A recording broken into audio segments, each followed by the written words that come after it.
Salam tout le monde, Mali aleni Maroc be ɲɔgɔn na donc CAN U17 donc ale final kɛlen de don donc trophée ni équipe fila ninnu bɛɛ bɛ trophée nɔfɛla la Mali donc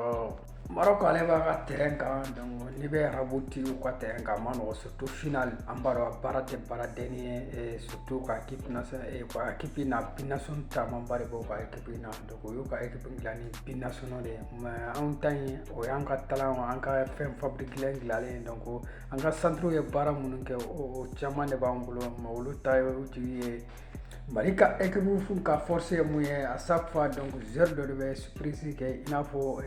match tɛmɛnen mɔgɔ tun sigilen to ni Sumala Fane donc k'a bɛna match sugu mun kɛ a ye match sugu mun kɛ mɔgɔ tun à chaque moment que joueur dɔ bɛ se ka mɔgɔ surprendre donc o de ye Mali ka nin équipe force ye donc depuis fɛn mun ye tournoi mun kɛra Sénégal a tun b'o cogo de la Bakari Sanbara mɔgɔ tun o b'a yira k'a fɔ ko joueur ɲɛnaman caman bɛ nin équipe in na donc ko joueur talentueux caman bɛ nin équipe in na donc o de bɛ différence créer donc ni joueur talentueux caman b'i bolo donc coupe tali kɔni mɔgɔ foyi de tɛ se k'i bali la donc Maroc ka nin équipe in ne ɲɛ t'a la ni namara tɛ ni arbitrage ma joué an kan ne ɲɛ t'a la n'u bɛ se ka Mali ka nin équipe in bali coupe tali la franchement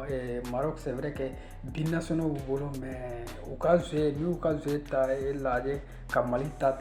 k'a lajɛ donc an bɛ se k'a fɔ Mali b'u sanfɛla la dɔɔni surtout Mali ye match mun bɔ contre Burkina mun tun ye équipe in favori ye donc